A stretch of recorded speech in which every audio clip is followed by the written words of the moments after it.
What's up, guys? Welcome back to the Double D Report. This past week, has been absolutely insane for football, baseball, hockey, and unfortunately basketball is just there. But we're going to be talking about a lot for football, hockey, and then a couple things that are going on in the MLB. But first, we got to talk about the NFL. Free agency frenzy, the best time of year for football. One of the best time of year, besides like the Super Bowl and like all that excess shit. Dean, I want to hear your opinion so far. The free agency just started, technically. What is your opinion on this free agency so far for football? Yeah, money's flying.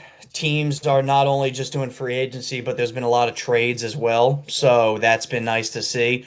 I think a lot of different teams here and there are trying to make enough moves in order to take that next step, make it to the playoffs next year, maybe make some noise in the playoffs next year.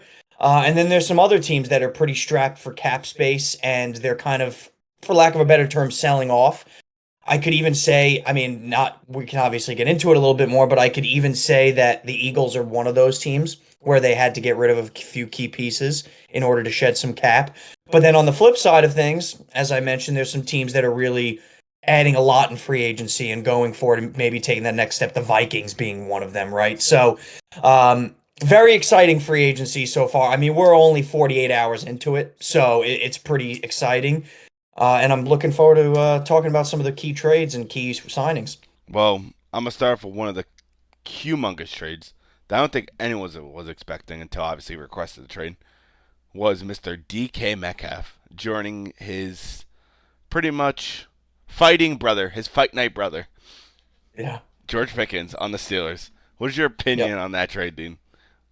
I thought it was a phenomenal trade for the Pittsburgh Steelers. They have been trying to get a star wide receiver for quite some time, and it just hasn't worked out, right? We thought Deontay Johnson was the guy. He then left.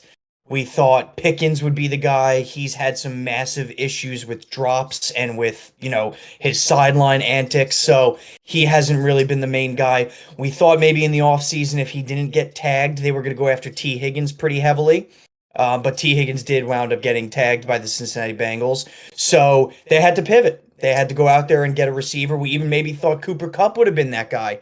But this was the big one because of all of the intangibles that DK Metcalf actually offers, right? First and foremost, he's only 27 years old, which is a huge factor when it comes to receivers. They signed him already to an extension, 5 years, I believe $150 million. So huge contract extension. He's going to be in Pittsburgh for quite some time now and be their number one for quite some time right now.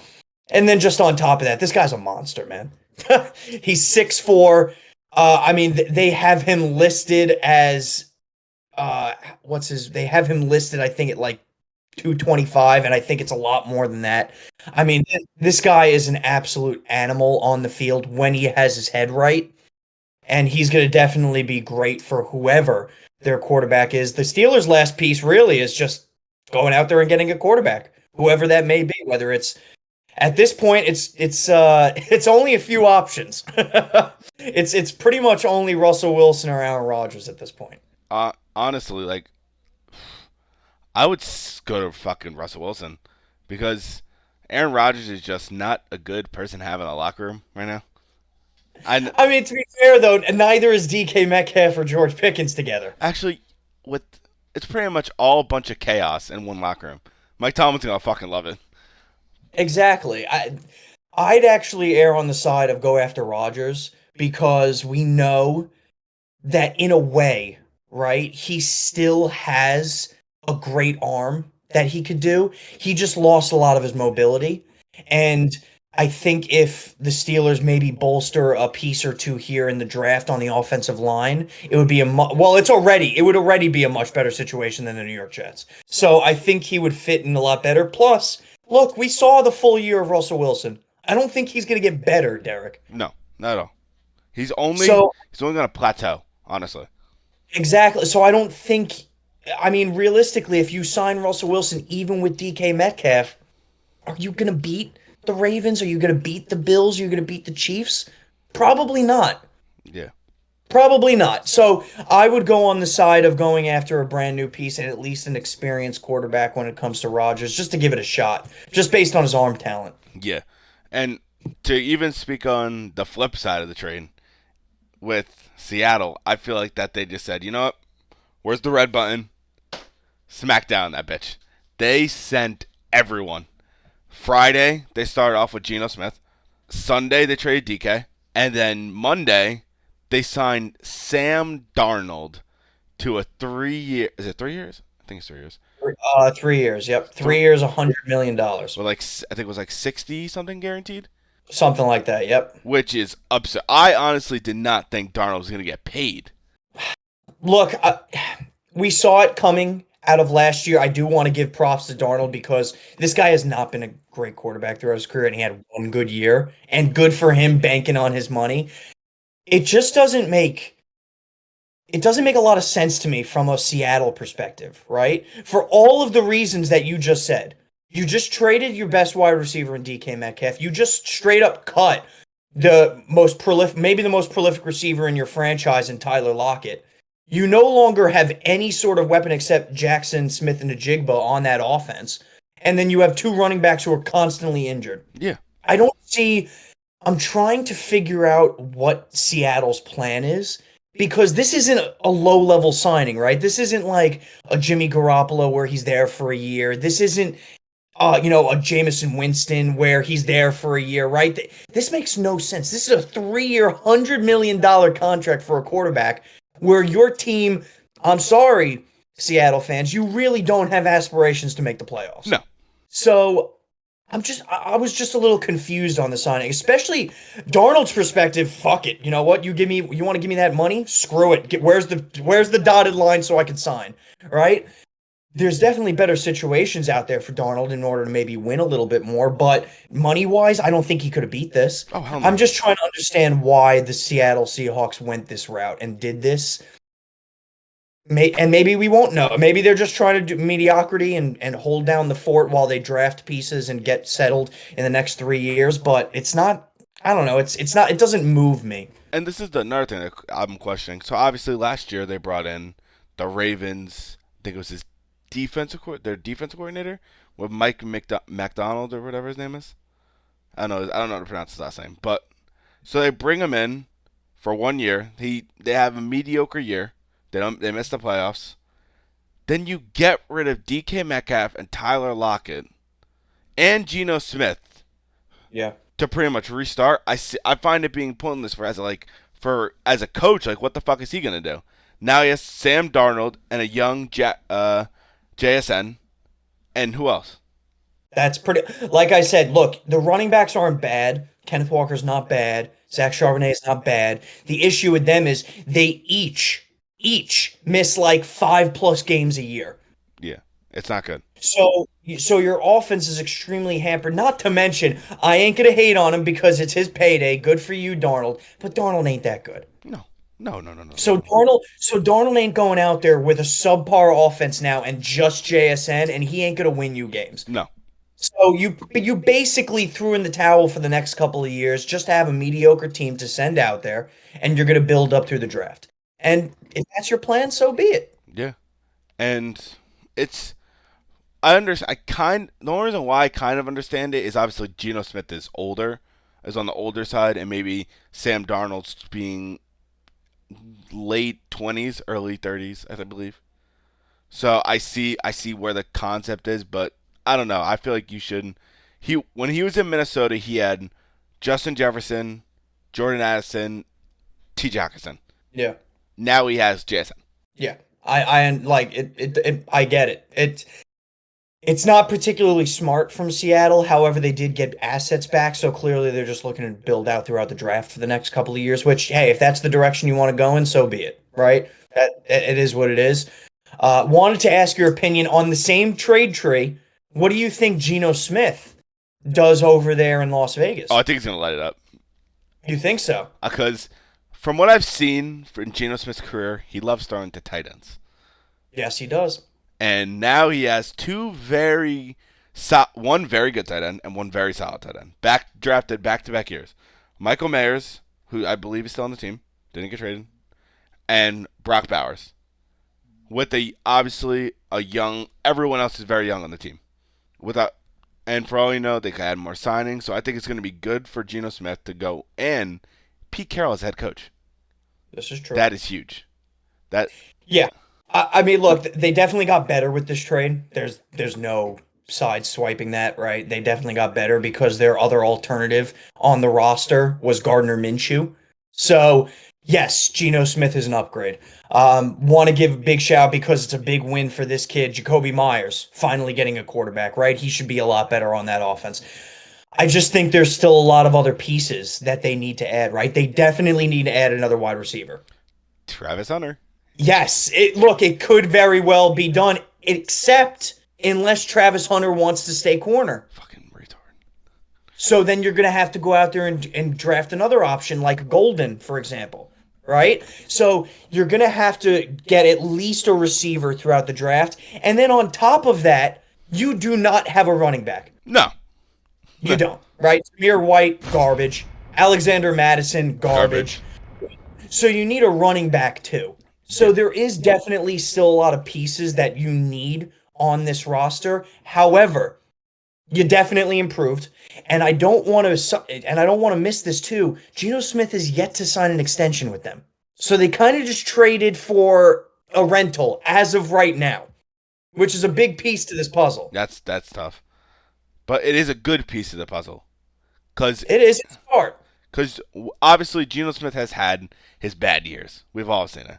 But I feel like now, in his older age, he's throwing. I feel like he's more confident in his throws.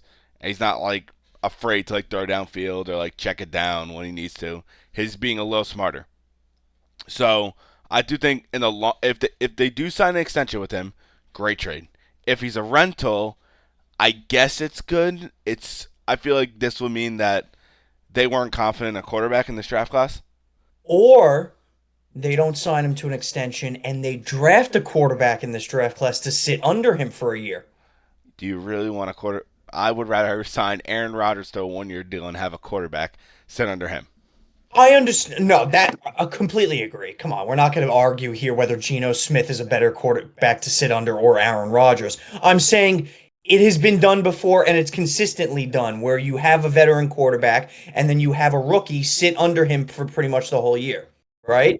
And it's worked before. It really has. The latest example, J.J. McCarthy sitting under Sam Darnold. J.J. McCarthy was injured, so maybe a little bit of a bad example. But another better example, Jordan Love under Aaron Rodgers, right? It works. It does work in certain situations. So maybe the Raiders do have their eye on somebody. Maybe they make a splash draft day and move up to the number 1 spot in Tennessee and take Cam Ward or Shedeur Sanders. Who knows? Yeah. You have a lot of options here before you contractually obligate yourself to 3-4 more years of Geno Smith. So I do like that flexibility for them. I think overall it's just going to be long term. If they get the extension, it's going to be huge for them because if you get Geno Smith long term, you don't have to worry about I need a quarterback now to get this team. You have Geno Smith for a bit. You could build out the players around him and then bring in a quarterback if you like one. Yeah, agreed. No. I agree. I appreciate your perspective on that because I definitely wanted to touch on that. The Raiders definitely got better. I think that's the bottom line. Raiders got better. Seahawks got a lot worse. Oh yeah. A lot worse.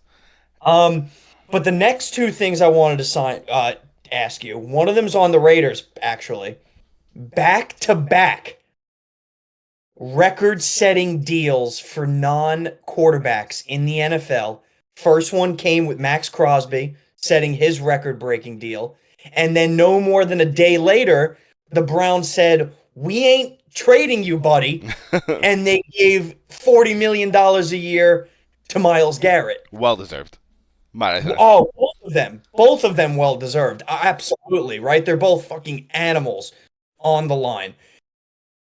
My question to you is, both are on bad/subpar teams, right? Who has the better opportunity in their deal in the next 3 to 4 years to sniff the playoffs? Oh. Okay. Because they are both on bad and subpar teams as of right now. Yeah.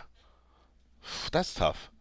Because how I see it is this is the Raiders are only getting better and the Browns are just like this. So I would say the Raiders because one, they have a lot more cap. So they could do a lot more with their team. They could build around Max Crosby on the defensive end and help out the offense.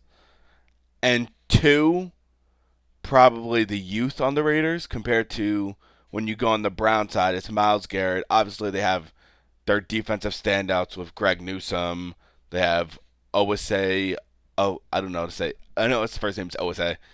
And then a bunch of other good stars on the defensive front.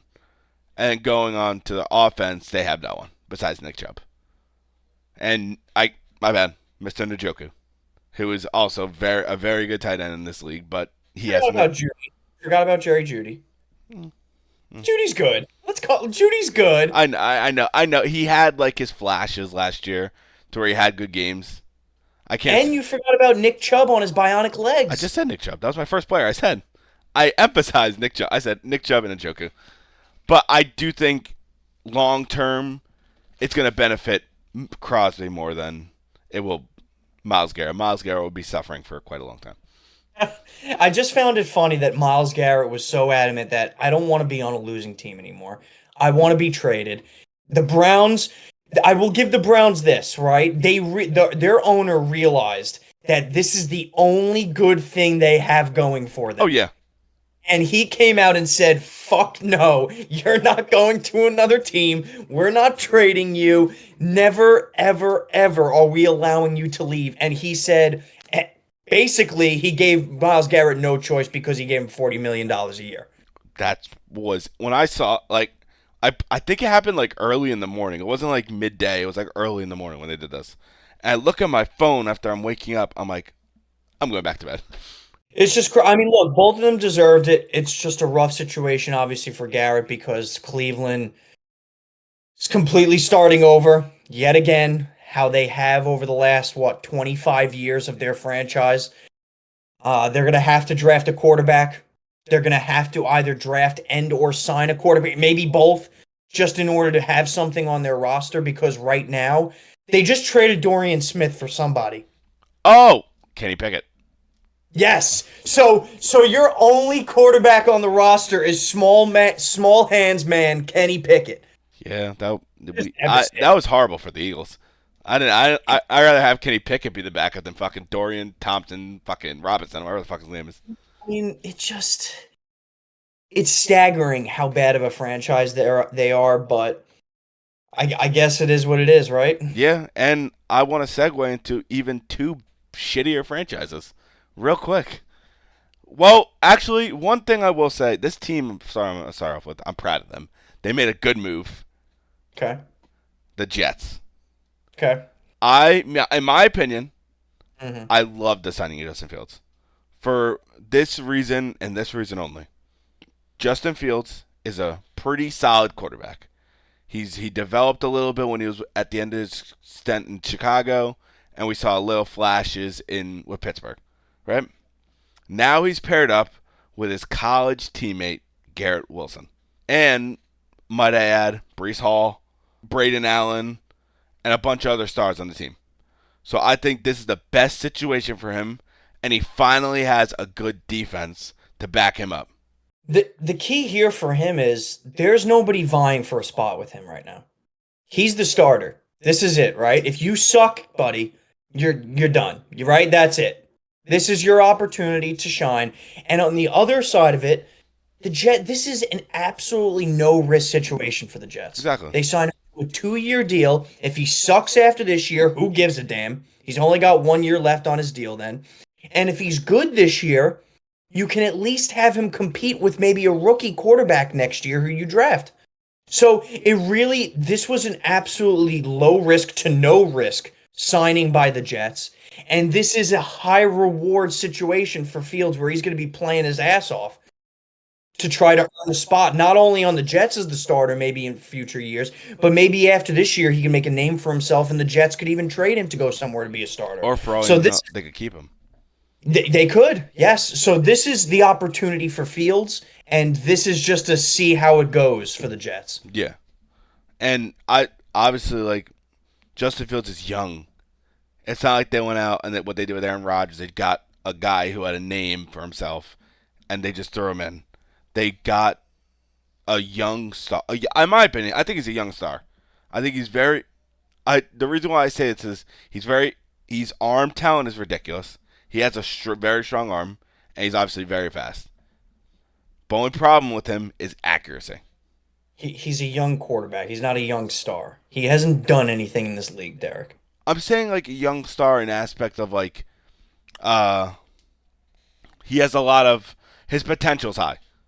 In my opinion, I That's fine. I think he's very. I think he's a very good quarterback. Could be a very good quarterback if he obviously trains properly and do all that shit he has to do. We're gonna find out. Yeah, with this fucking new offense and shit, and new coach. Yeah. No, I agree. There was one other quarterback that I wanted to discuss, right? Another free agency signing, another quarterback. And then we can get into some of the other high profile signings that have been done so far. It happened today with the Indianapolis Colts. Oh yeah. They signed Mr. Danny Dimes, or as they're calling him, Indiana Jones. Oh hell no. Oh, Indiana Jones, the Indianapolis Colts, Daniel Jones. They signed him to a 1-year deal. Pretty much another situation for the Colts. No high risk there, right? If he sucks, he sucks. You get rid of him. But I think this is a clear-cut warning and message to A-Rich. Oh yeah, 100%. Basically saying, if you suck and Daniel Jones comes in and does even half decent, your career as our starting quarterback is over. Oh, 100%. I 100% agree. So I bet you got to say this, A-Rich, you better show up to camp. You better work your ass off because, look, we all know what Daniel Jones is. He's a mediocre quarterback at best. However, he can beat out some quarterbacks in this league. Yeah. And Anthony Richardson has not shown us pretty much anything really No. throughout his first couple of years in the NFL. So this is another huge test for Anthony Richardson. Oh, fucking. When I saw it this one, I was like, this, wow. I wasn't expecting it because I didn't think they were going to go after, like, because Daniel Jones is not, he's not the worst quarterback in the NFL. He's how I think we've both said on the podcast, he's the best backup on most teams. I truly believe so as well, yes. So, if, say, AR gets hurt, as he's very well known of doing, Yeah. if he gets hurt, all they have to do, put in Daniel Jones. If he has 1 or 2 good games, bye bye. They're gonna send off fucking AR. He's gone. Yeah, pretty much. And it also like this is huge for the Colts because they have JT, Michael Pittman, Alec Pierce, Mo Alley Cox. Their offense is pretty solid. Yeah. So this is the time. Only people are getting older, especially the O line. They're outstanding O line with obviously Quinn Nelson being the star in that O line.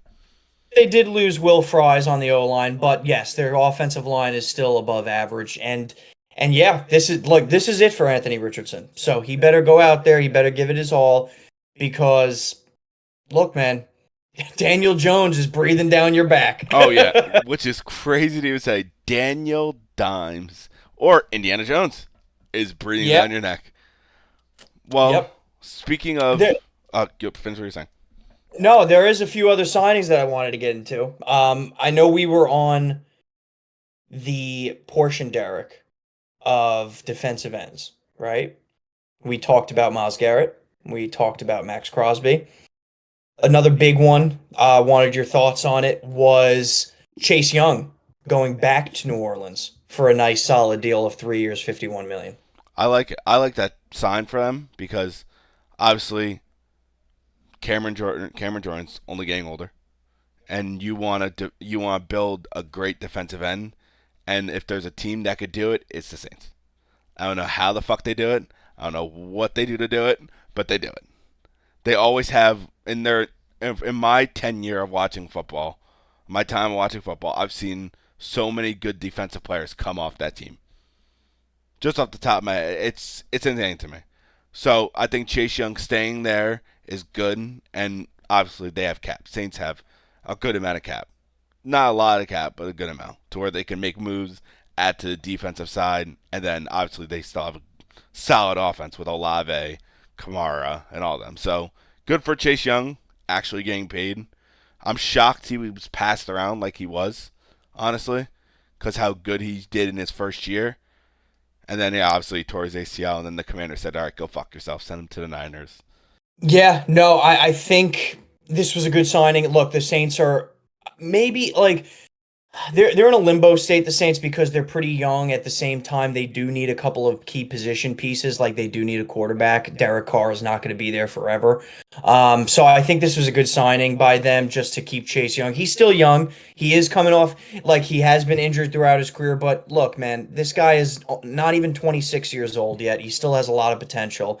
And then there is one other defensive end signing that I wanted to touch on with you that just happened this second. Are you serious? Yes, I am serious. The Buffalo Bills lose Von Miller, but sign to a 1-year, $12 million deal, Joey Bosa. Mr. Joey Bosa. Your thoughts, Derek? You want to know what's fucking... I said this. I said that he could sign with Buffalo, but to pair him with Von Miller. Yeah. Wow. Correct me if I'm wrong. We spoke about this. Joey Bosa is on the older, is towards in like late 20s. Correct.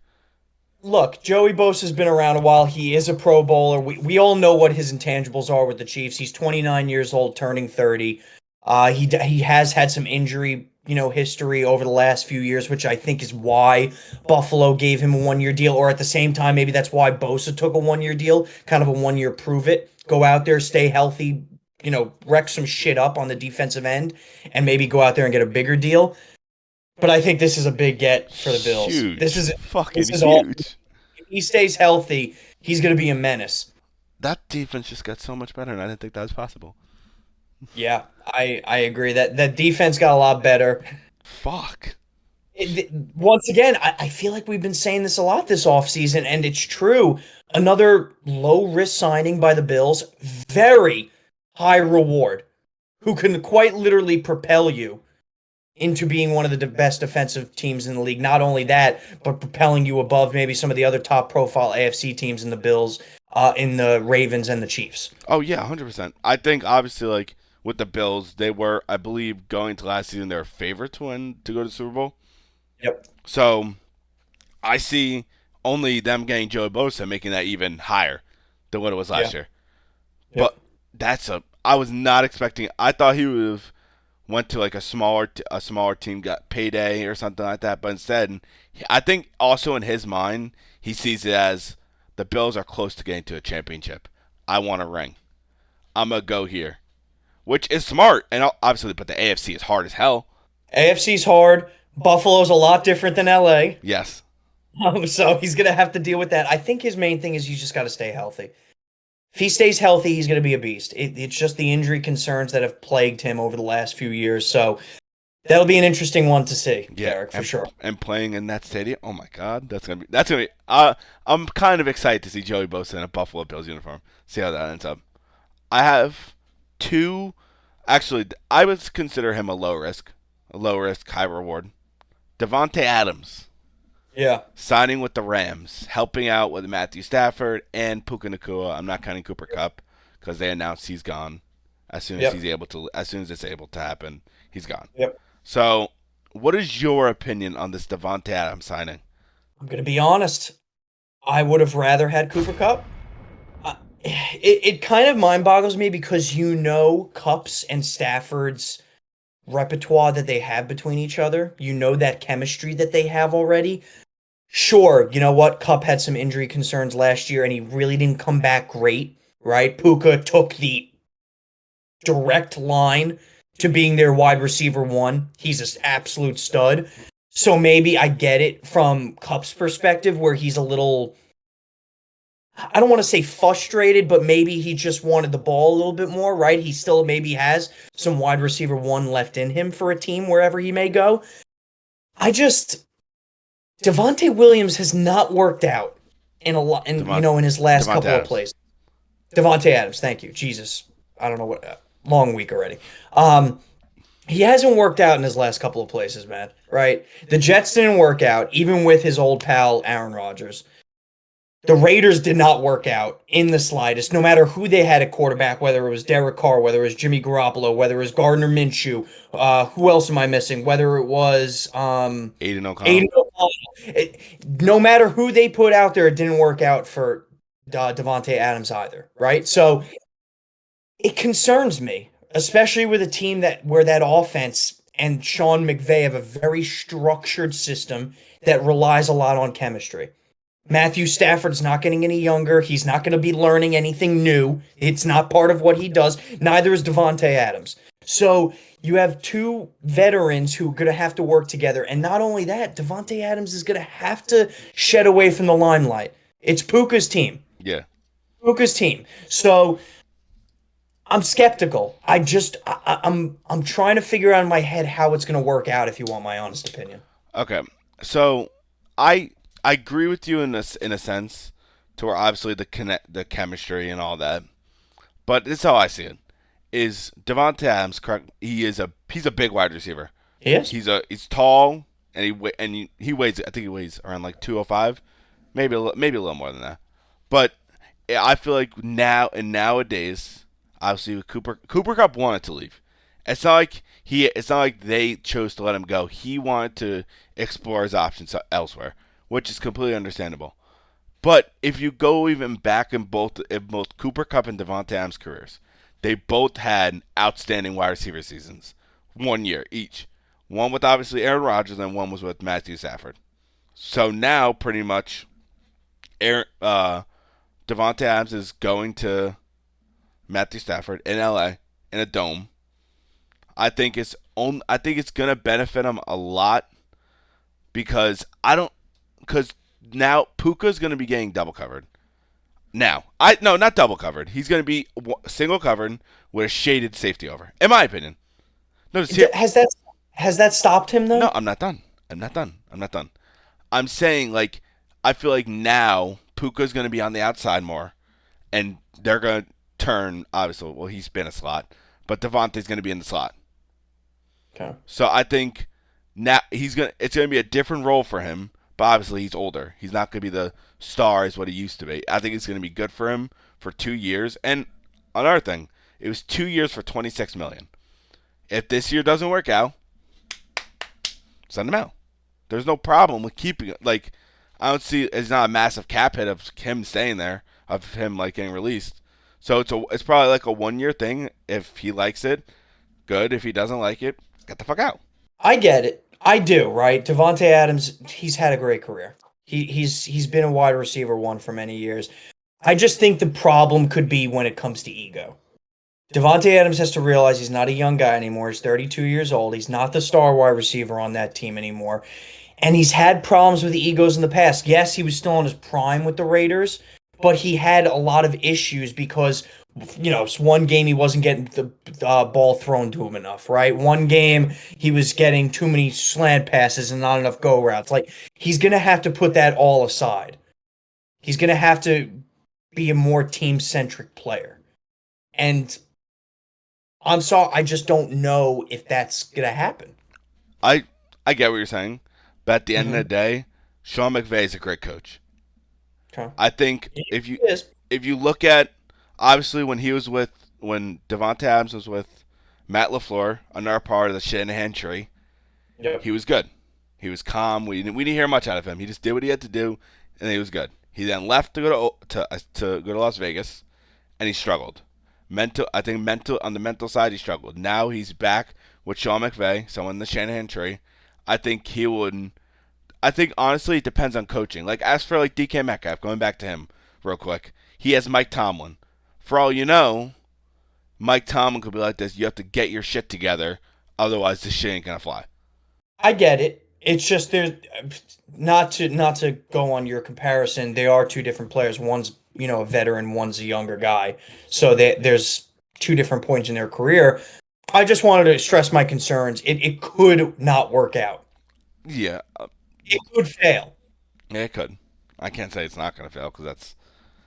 But That's my only concern with that team, especially with they do like They were a quarter. They were a play or two away from going to the NFC Championship. It's the truth. It's the truth. You can nod your head over there. You don't have to be happy with it. You won the Super Bowl. Shut up. Yeah, But right. they were quite literally a play or two from going to the NFC Championship instead of the Eagles. That's fair. I guess. So we're done with the conversation. We're moving on to other free agents. I did want to talk about one team in particular. Look, nobody's discounting it. The Minnesota Vikings are so far have been the winners of free agency, right? I think we can agree with on that. Will Fries at guard, re-signing Byron Murphy, getting Jonathan Allen from Washington, really good signings, right? They've been spending the money. They're putting a lot of stock into JJ McCarthy. I hope the kid's good, because the Vikings are going to be deadly, and that division is continuously going to be deadly. But I want to talk about one team in particular. I know. Who, you can disagree with me for all you want, or you can agree with me. I think so far has had quite a good offseason, minus one signing, which I will discuss. But I think the Giants have had a pretty decent offseason, Derek. Dean, Thoughts? I agree with you. And the one Okay. person I was going to bring up, who I really did want to bring up because he got signed today, I believe, was the safety from Miami, Yeah. Javon Holland. Yep. That is a Yep. huge signing. Number one, Yes, it is. I did not know he was a fucking free agent. That's number one.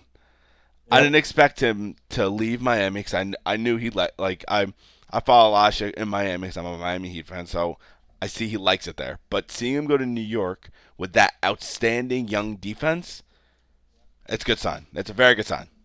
Yeah, no, look, the Giants coming to this offseason, we already discussed how good their defensive line was. And not to mention, they also bolstered their defensive line by signing Chauncey Golston from Dallas, which was another good defensive end because he's just going to be a monster, right?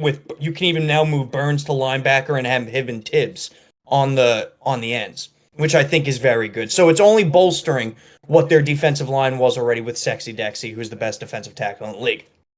Sorry, I had to put a shameless plug in there. But their one issue on defense, which was known to everybody in the world, was their secondary. They go out there, they sign Javon Holland to a 3-year deal, only 25 years old. They go out there, sign one of the best corners on the market in Paulson Adebo at only almost 26 years old, to another 3-year deal. These were massive signings that you needed to happen, especially on the defensive front where you had so many open holes in your secondary. So I did want to really, I wanted to give some flowers to my boy Shane. All right, Sean. All right, I think he did well. Yeah. I think he did well. The one signing I hate is Darius Slayton. I was just about to say. Just fucking makes no sense. 3 years, giving him $12 million a year. I mean, It's bad. It's really bad, dude. it's 3 years, $36 million. I'm not going to get into it, but one, you could have gave Saquon that I was last about to year. say it. I was about to say it. We're going to push that aside because we've talked enough about that in my depression. But beyond that, even if you're planning on getting a young quarterback, which they will most definitely do in this draft, right?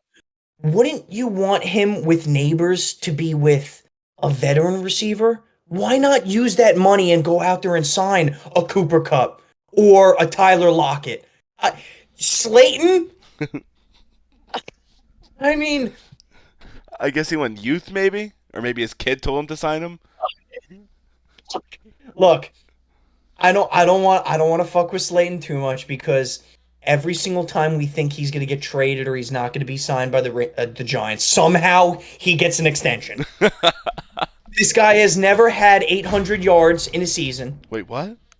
He's not yet past the 800-yard mark. He hasn't had more touchdowns since his rookie year with 8. Ever since then, his high touchdown mark is 4. Well, 4. that's also... Come on, you're quarterback. Give... Fine. But for a few of those seasons, he was the wide receiver 1. Yeah. So even if you have a shit quarterback, he's going to throw to you all the time. Yeah.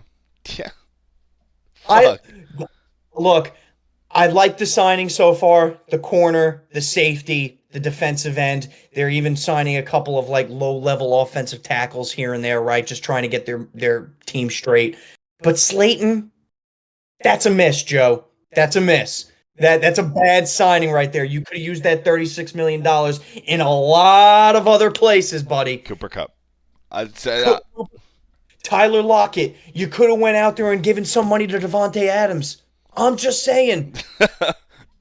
Like there was a lot of different pieces that you could have given that money to that would have fared you better than giving it to Darius fucking Slayton, who we just know in a year or two is going to be on the trade block and get, with our luck, an extension for 5 years, $200 million.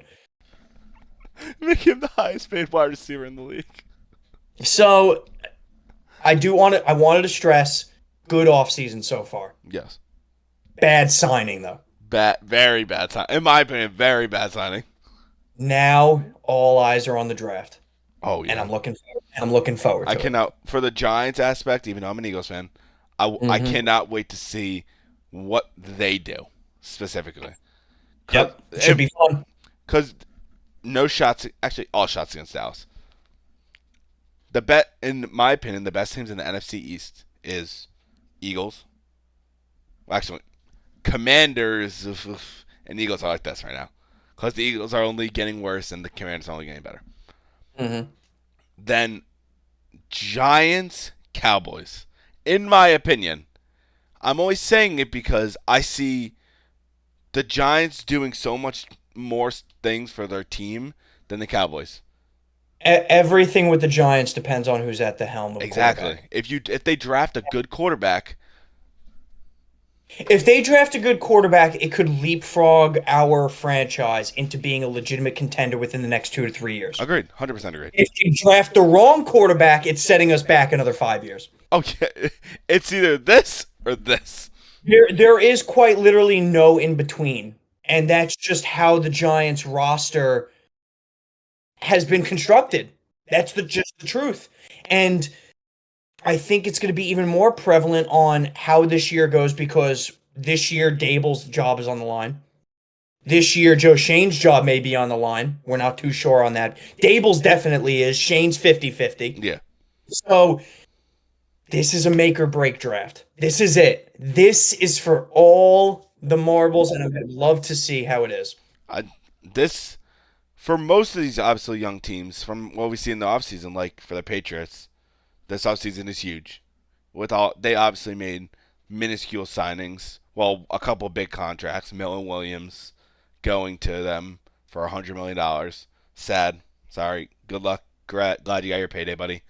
And then I believe it was, I don't know, David, another defensive tackle, I believe. I think it was 2 defensive tackles they got.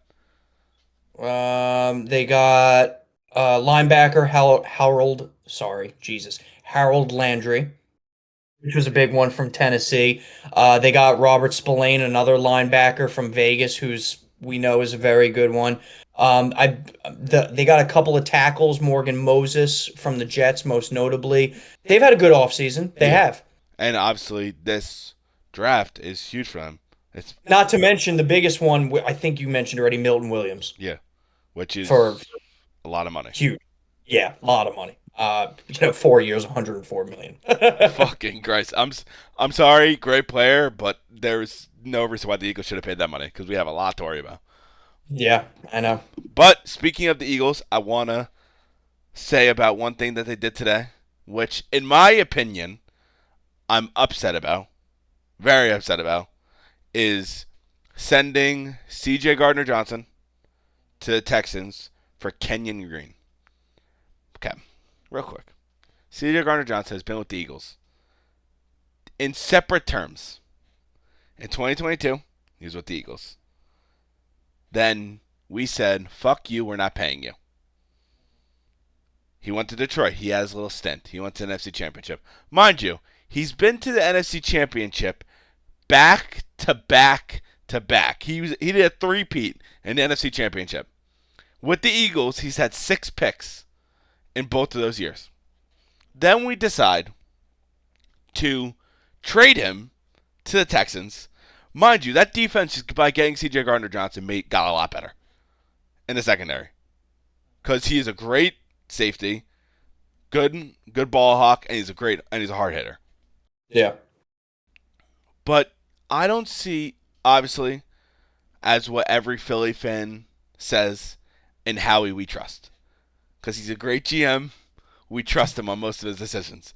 But this decision, I'm like, motherfucker, what are you doing? Don't get me wrong. Kenyon Green's young guard. Very good guard. He has the potential to be a very good guard. But our O-line is good right now. We don't need to worry about a fucking guard. You got to understand, and you're riding on the high of the Super Bowl, so it makes sense. When you win a Super Bowl, especially with all the contracts that you have, Derek, you have to give up some to just move your team forward. That's just how it works. That's how the business works, unfortunately. This is a business first and foremost. You won the Super Bowl. Congratulations. You're still going to be very good next year. But you're going to have to give up some pieces because you just can't keep everybody. It's not going to happen logistically. But why sign him we signed him to a big contract this past offseason. Why do that? That's what makes no sense to me. Look, maybe Howie has his eyes on somebody else. Yeah. You don't know. Yeah. Again, in Howie we trust. But my opinion, like, obviously that's a huge loss for the Eagles. And obviously the Milton Williams. Pretty much the defense is kind of falling apart with also Josh Sweat leaving, which I expected because he's very good. He's going to have fun with his former defensive coordinator. So, good for him. But just real quick, I want to touch on my team. Touch on your team. I want to touch on my team and see how the fuck they're doing. But of course, to end. Did you have anything more on the NFL? Yes, I had one more thing in the NFL. So it's a little quick thing, but it's concerns in the Kansas City locker room. Xavier Worthy. Yeah. My buddy. I don't know what happened. I obviously saw the news. He got arrested for, I think it was the domestic dispute or whatever. I don't know exactly what it was, but it's not good for them when Rashid Rice has his issues, Worthy has his issues, and not Hollywood Brown he has moderate issues. And it's like no shot against them, but it's just I would look into wide receivers just in case, because you might lose two at the same time. Yeah, look, it's a domestic abuse situation that the DA did say that he won't be charged for it. However, this is completely separate from what the NFL does, so he still may get suspended for however many games they do now for domestic violence, whether it's 4 games or 6 games, however it may be. He's a young kid. He's 21 years old. Definitely no excuse whatsoever. However, if you're the Kansas City Chiefs, you have to sit this young man down, say you're a huge integral part of our plans moving forward. You can't go out there and start beating people up. Especially with how good of a career you have maybe moving forward. You could quite literally be the next Tyreek Hill for this team. Yes. So I hope and maybe find some help, maybe some therapy or whatever it may be. Kansas City, go bubble wrap his ass for the rest of the offseason. Take out your suspension, whatever it may be, 2 games, 4 games, fuck it, whatever. Calm down, kid. Exactly. Calm down. You're young. Don't fuck up your life from stupid mistakes you make. Precisely. But that being said, we're gonna go into my segment because it is NFL related, which is Mailbag! Yay! We just got a letter. We just got a letter. We just got a letter. Wonder who it's from. Let's go! We do have the patented Kirby mailbag for this week. We have one. It is NFL related, having to do with free agency and trades and all that beautiful crap. It is from Ruth. Ruth from Grapevine, Texas. Welcome to the podcast, Ruth. Thank you for sending in your question. Appreciate it. To everybody out there, send in your comments, questions, concerns, YouTube, Twitter. I don't think you can do it on Spotify, but YouTube, Twitter, TikTok, Derek's MySpace page, whatever you want to do to send it out, feel free to send it over. But Ruth has a question for us, Derek. As always, I'm going to ask you first. Okay. I want your honest answer. I'll rebuttal, and that'll be that. Okay? Sounds good. Are you ready? I am 100% ready. Okay. By the way, addressed directly to you. Clearly the fans like you better. Hey there, Derek. Love the insight that you provide on the podcast. Keep it up. Realize that the NFL offseason is only midway through as we have the draft coming up in the next few weeks/month. So far, within trades and free agency, which team in the NFL who missed the playoffs last year has done enough moves, in your opinion, to make the playoffs this upcoming year? Ruth, thank you for the question. That is a good one. We do have a lot of offseason left, but so far, Derek, who do you think has really leapt in the standings in order to make a playoff push who wasn't in the playoffs last year? I'm going to go with a team who I hate one player on their team, but I like what they did for that player. I'm going to go with the Chicago Bears. Okay, wow. We're getting sexy now. You hear that, Caleb? You got some love coming your way. Finally, for the first time, I started off the year by saying he's going to win Rookie of the Year, and he actually shit the bed. So, anyway, the reason why I'm saying this is the best chance for Caleb Williams. He has all the talents in the wide receivers. He has Keenan Allen. He has Rome Odunze. He has DJ Moore. 3 great wide receivers. On the running back, he has Swift. Good running back. He has a good O-line now. They finally helped him out. Finally. They got a guard, a center, and a right tackle. All to help him out. And their defense, obviously, it still needs like a little bit, even though that division is very tough. It's very tough. I cannot say it's not tough. But if there's a team in that division who could sneak their way in, I think it's them. That might be a crazy take to say. I think they could sneak in over a Minnesota. And the reason why I'm saying, don't get me wrong, hear me. No, listen to me. Last year they had Sam Darnold, who had an outstanding year, right? No one expected what he did. They have a rookie coming in. It's not the same as what it was before. J.J. McCarthy has shown sign in one preseason game. And a quarterback makes a big difference for most teams. So I could see maybe in the third spot, the Chicago Bears taking being in that division and sneaking into the playoffs. That's my opinion. I'm only saying it because I feel like they, from teams outside of the playoffs, made the best moves made the best moves for the situation they're in. Okay.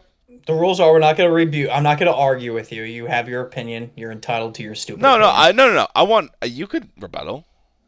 Look, the Bears were on my radar, right? They made a lot of big offseason moves. They have invested heavily on the offensive line in order to protect Caleb Williams. That was their number one priority, and they did it. I just cannot pick them faithfully because of their division. I just can't do it. I don't see them being better than the Lions. I don't see them being better than the Packers. I don't see them being better than the Vikings. That's just my opinion. That's why I couldn't pick them. My team that I'm picking is the Cincinnati Bengals. Seems like a cheap pick, right? Because they were so close last year. However, they've already made some key defensive moves this year, which is where they needed to make their moves. And I think their offense not only stood the same, but everybody's just a year older. So, I mean, if everybody stays healthy, that offense is still going to be dynamic as hell. So I just think that's the easy one. If you wanted me to pick a tougher one, it's out there. I don't want to get hate because I don't truly believe this either, but I think the Colts could maybe sneak into a playoff spot. That's fair. Made a couple of offseason moves already on the defensive side of the ball. Did get rid of a few offensive linemen. However, they're a young team, so they're just going to slot them in. Maybe A-Rich has a good year. If not, Daniel Jones does have experience to where maybe he can do something if you have a good scheme. Yeah. And to be honest with you, the wild card teams in the AFC were just very weak in general, that I think a lot of those teams can be switched in and out, right? I don't know if the Broncos are going to do what they did last year. I don't know if the Chargers are going to win 11 games like they did last year. Who knows if the Steelers are going to be good depending on which quarterback they get, right? So that's my opinion. The easy one in my eyes, Cincinnati. The very stretch goal one is the Indianapolis Colts. This is not. I'm just gonna do another one because you do one more.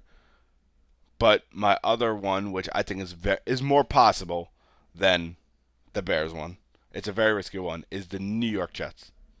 Oh, thank God. You said New York. I was actually going to close the laptop if you said Giants. No, hell no. I was actually going to close the laptop and the podcast would have been over. No, but the Jets, obviously, with Justin Fields, pairing them with Garrett Wilson, all the other assets they have in the wide receiver front, I think it could be very beneficial for him. And that division, besides the Bills, is weak. Miami only got worse, and Well, New Miami England, sucks. yeah, they have so much talent just to go. Yeah, look, it is what it is, man. Yeah. But once again, Ruth, thank you. Appreciate the question as always. Everybody continue to flood in those questions. We'll continue to do mailbags various times throughout our podcasts. This week just happened to be one of them. And remember, if we get some good questions, we're always happy to do two. Yeah. But that being said, thanks, Ruth. Appreciate it. Moving on. Derek, I know we have a couple of other items to get to. I did want to touch really quickly on the hockey trade deadline, if you don't mind. I am not going to get into every hockey trade. No, there's too many. A lot of people, hockey is still up and coming, right? Where it's still gaining fans every single day, still gaining popularity every single day. So I'm not going to bore people with saying all the minuscule trades that every single team has made. I'm going to touch on two biggest trades in the NHL this year. First and foremost, the Florida Panthers acquiring Brad Marchand. Huge. From the Boston Bruins. Absolutely massive. Massive. Just explosion, nuclear massive trade that happened, by the way, at the very last minute of the trade deadline on Friday. This was all in the works throughout the day. The teams were trying to figure out a way to make this happen. The Bruins were trying to find a way to re-sign Brad Marchand. It didn't work, so they traded him. Longtime Boston Bruin, Stanley Cup champion, Brad Marchand to the reigning Stanley Cup champion, Florida Panthers. This is absolutely massive implications. Florida was great to begin with. Reigning Stanley Cup champs. First in the division. They just got a whole of a lot better. And not to mention, Matthew Tkachuk, one of those stars of the USA tournament, has been out and is not coming back until the playoffs. So you can almost look at that as a free agency acquisition come time playoffs. No, it's pretty much like, all right, he's out, put him in, we're good until the playoffs. It's unbelievable. This trade had massive implications around the NHL. It's hard to think of a team that could stop the Panthers now in the Eastern Conference. Oh, yeah. There's a few that could have a chance, maybe, possibly, I don't know. Washington Capitals and Toronto Maple Leafs to say the two teams. Don't put Toronto in there. I don't want to put Toronto in there because they always choke in the first or second round. But I will put the Lightning in there because they did get better as well. But just a huge trade. This guy, he got choked up in his press conference in his first game for Florida talking about Boston. Said that he wanted to finish his career there. But these guys understand this is a business, right? Unfortunately, first and foremost, and they have to do what's best for the business. Boston has been slowly creeping out of the playoffs. this year. They just can't get traction. They can't gain wins. So they made a move that was best for their club. And I give the Panthers a lot of props for pulling the trigger on that one because that's huge. Yeah. The second one I wanted to talk about, the Dallas Stars. Mikko Rantanen from the Carolina Hurricanes to the Dallas Stars. And then on top of that, Mikko Rantanen signing an 8-year, $12 million per year extension immediately upon signing. Unheard of. I don't even know if there's a bigger word than nuclear. Okay, right? and don't mind this, is that he got traded. This is the second time this year he got traded. He got passed around like a hooker. I'm sorry, but he did. So the Colorado Avalanche originally traded him to the Carolina Hurricanes. The issue with that trade was Mikko Rantanen said up front, I am not signing an extension with you. I'm just not. So Carolina got absolutely bum-handled in that trade because of the assets they gave up, and then not to mention not getting the one of the best players in the NHL in return to sign with them. And then on top of that, which also screws Colorado, by the way, they thought they were getting him the fuck out of not only the division, but the conference, but now they have to face him for the next 8 years. Over and over and over again. Just an unreal thing. Carolina gets screwed because they're trading for one of the best players in the league who they think they're going to be able to re-sign, but he has no intention of doing so. So they have to get less of a return just to get rid of him in order to get something back for him. And on top of that, the original trader gets screwed in Colorado because now not only do they going to have to play him this year, but potentially in the first round, they're going to have to play him for the next 8 fucking years. Yeah. So, want to give a big shout out to Dallas for pulling the trigger on that. They gave up 2 first-round picks, which, to be fair, are going to be very late first-round picks because of how good Dallas is. And they gave up one of their best prospects, but at the same time, who gives a shit when you're 1 or 2 in the league every year? They pulled it. Massive contract extension on one of the best potential free agents. Huge trades. It was a very eventful NHL deadline, to say the least. Now we're in the home stretch, everybody. 15 to 20 games left for every single team in the NHL. This is where you put on the burners to go to the playoffs. Should be fun. And obviously, because we're in the metropolitan area, I want an overall grade, as you're a Ranger fan, of the trade from the trade deadline. That's the New York Ranger. What would you say? What would you give him? Oh God, I'm gonna give him a C-. Oh God. Oh God. Rangers were in a tough spot that we talked about where they're potentially good enough to make the playoffs, but they're not even close to good enough to make a run, right? So our general manager, Chris Drury, had to make the decision that any pending free agents he had to trade away. So he had to sell a little bit, get some assets back in return. But at the same time, he really couldn't go out there and buy any players because you don't want to look like an idiot and if you miss the playoffs for a big-time trade, right? So C- for that, not because I don't like the moves, just because there really wasn't a lot of opportunity to move out there. Yes. I think the Rangers' main plays are going to be in the offseason.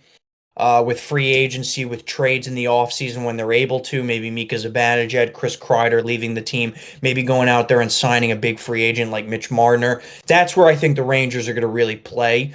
That being said, they do still have a chance to make the playoffs. It's at this point 50-50 at best. But even if they do make the playoffs, look, they're not going to go anywhere. They would most likely be a first-round exit for any of my fellow Ranger fans out there. So, very uneventful trade deadline for the Rangers, but it was kind of expected. Yeah. And overall, as like a up-and-coming hockey fan, I'd say this trade, it was a lot of shit happened, like especially the Marchand trade, literally last minute. Yep.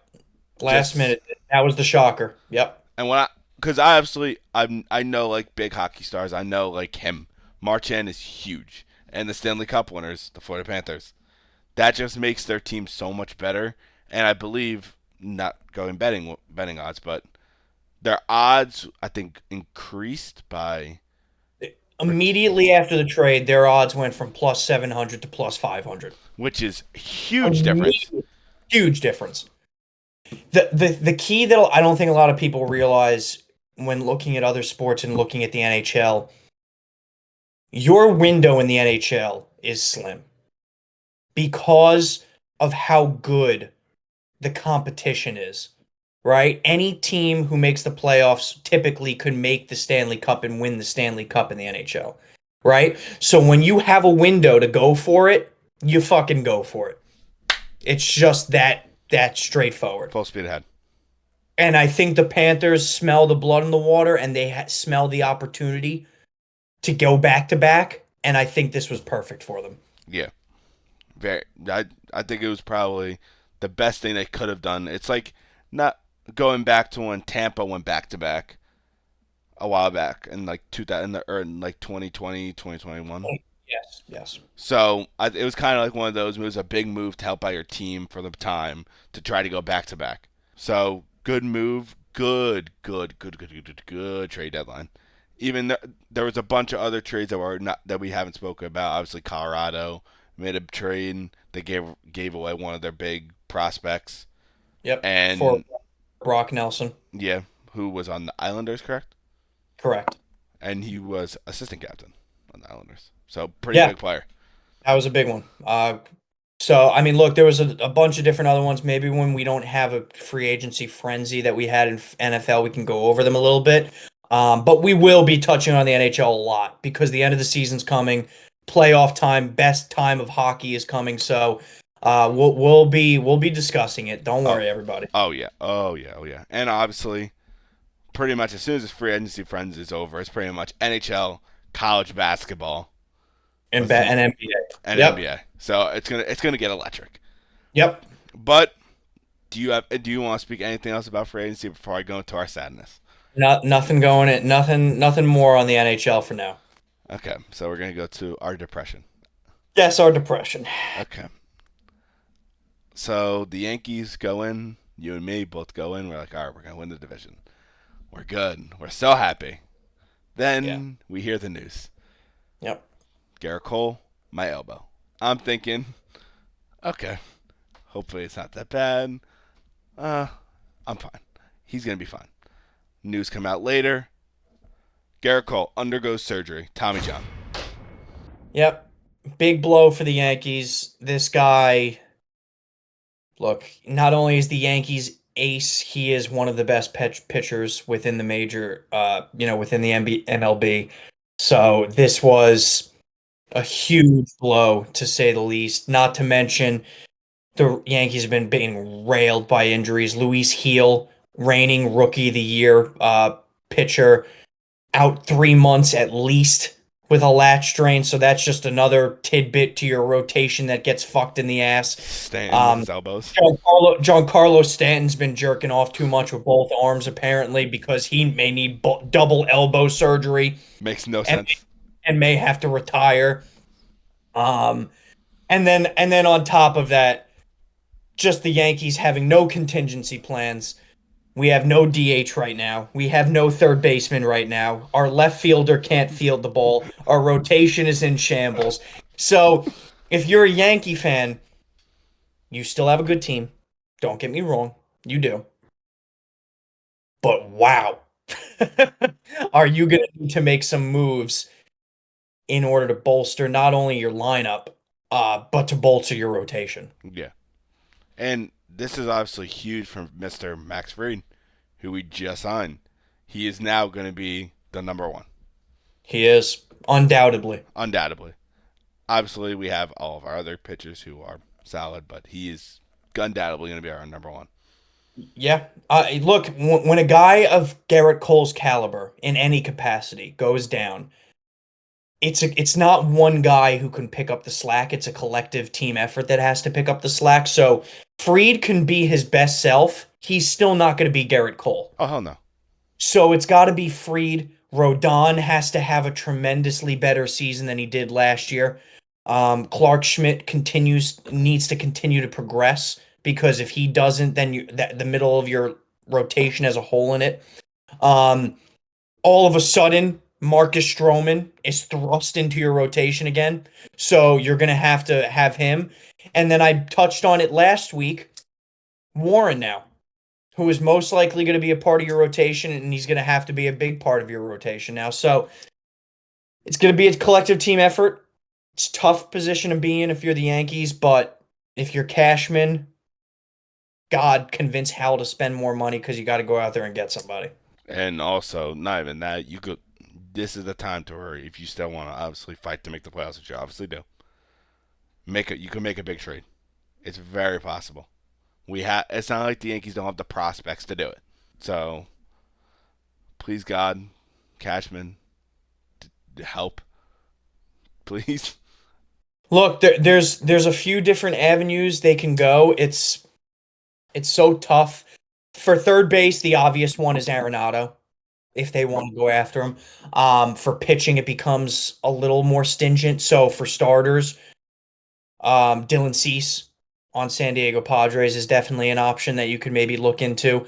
The one that I am most coveting, which I don't think is going to happen, but Sandy Alcantara on the Miami Marlins. Look, they suck, the Marlins. They fucking blow, right? Sandy has 3 more years of control left. If I'm Cashman, and look, you can mock me all you want, I'm calling up Miami and telling them, pick 3 players on my team that you want.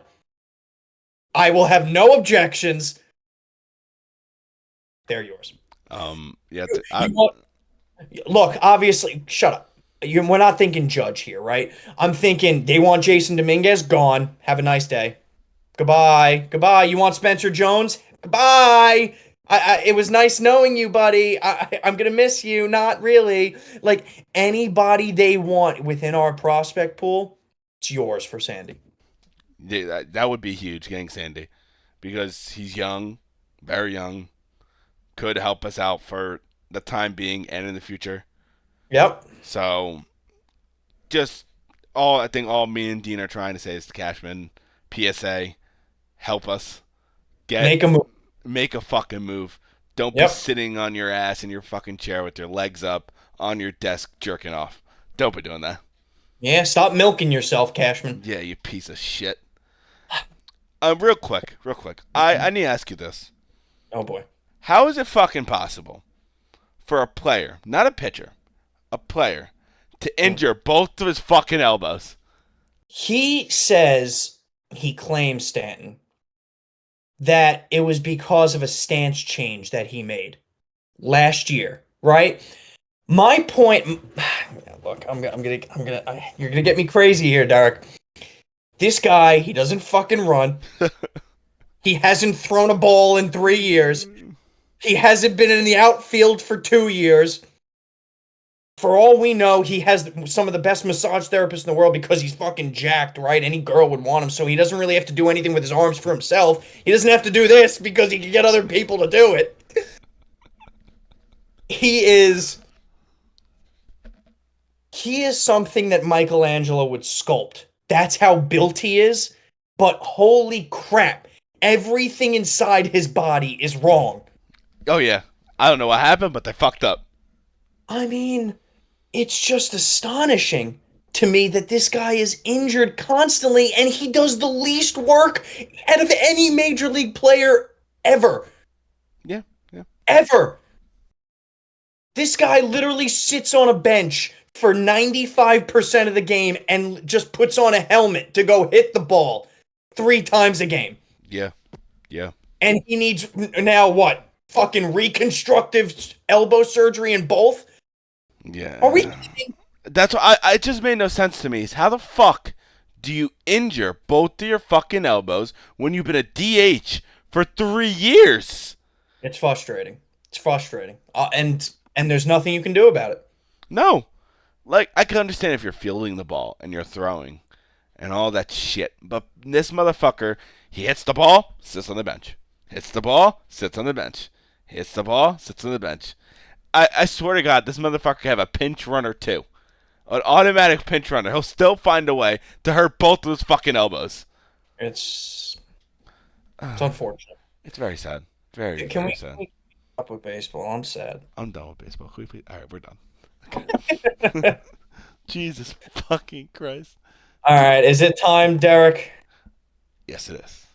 Okay, it is time for Baller of the Week. A nice short one, but I think I hit the pitch right. Oh, perfect. Okay, awesome. Don't remember who went last week first. Up to you. You first or me first? You want me to go first?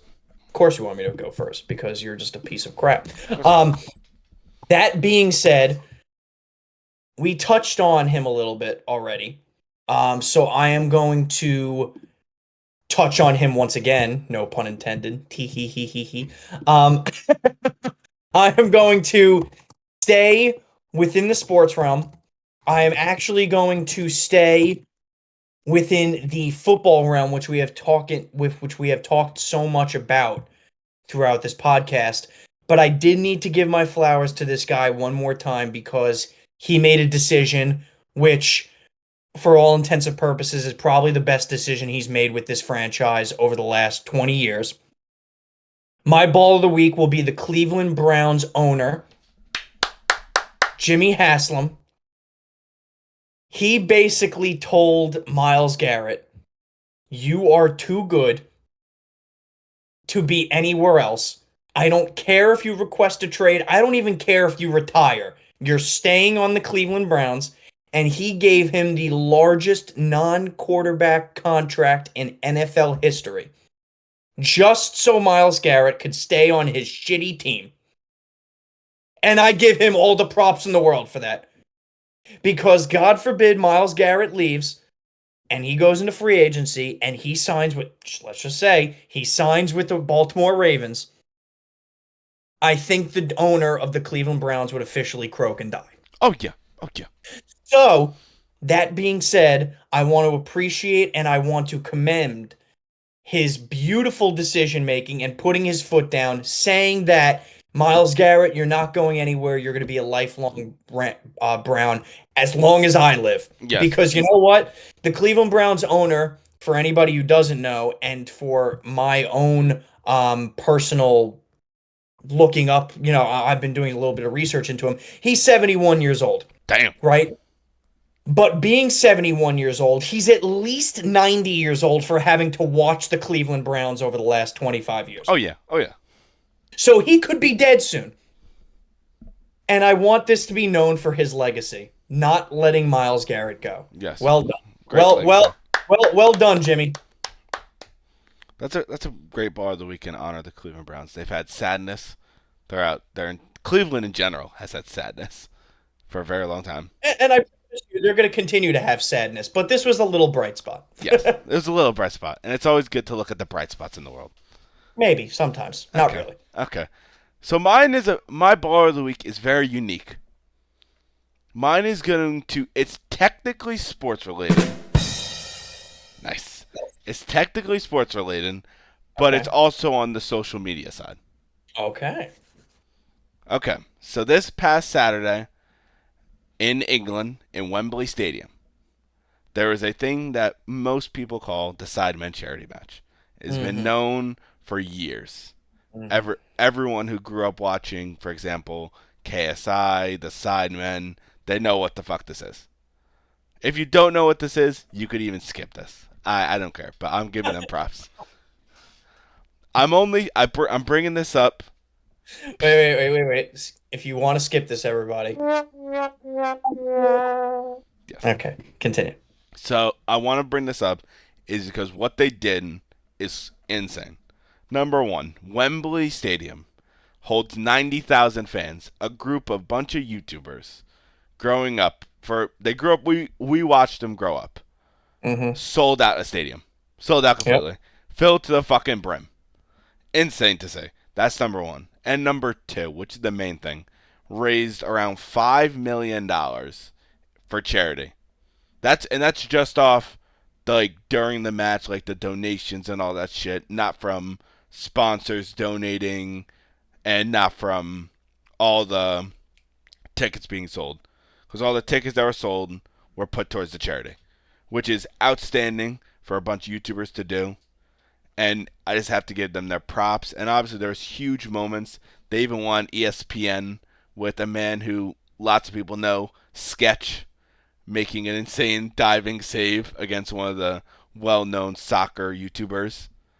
And it was all over the ESPN, and he won a trophy for it pretty much. He solidified their team to win the game in penalties. So overall, it's great what they've been doing for these past couple of years. They will go down as legends of social media, I'd say. And thank you very much for entertainment. Great ball, obviously, for a great cause. So appreciate the sidemen for doing it year in and year out, and for more and more YouTubers going into it year in year out. So great ball of the week, Derek. Great ball of the week. Thank you. I feel I grew up watching them. I think you did too. So it's very nice to see like positives happen in the world. But that concludes this very, very, very, very, very, very, very eventful episode. Yep.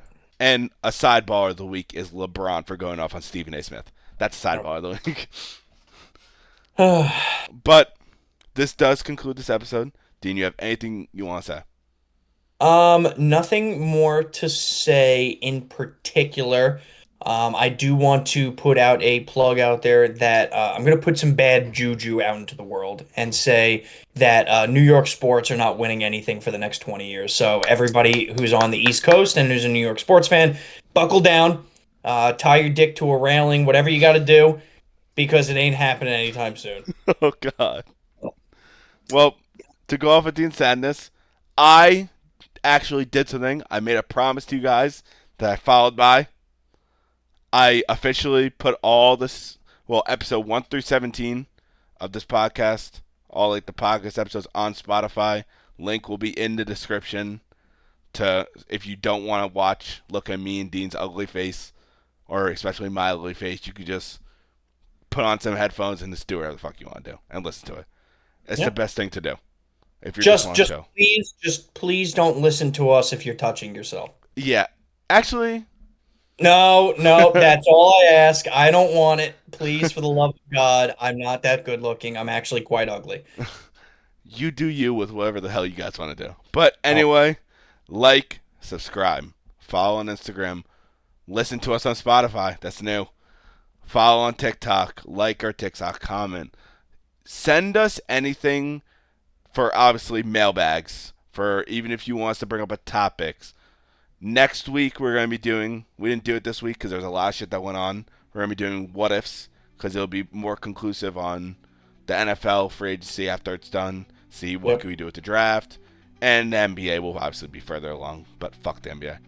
But overall, peace out, guys.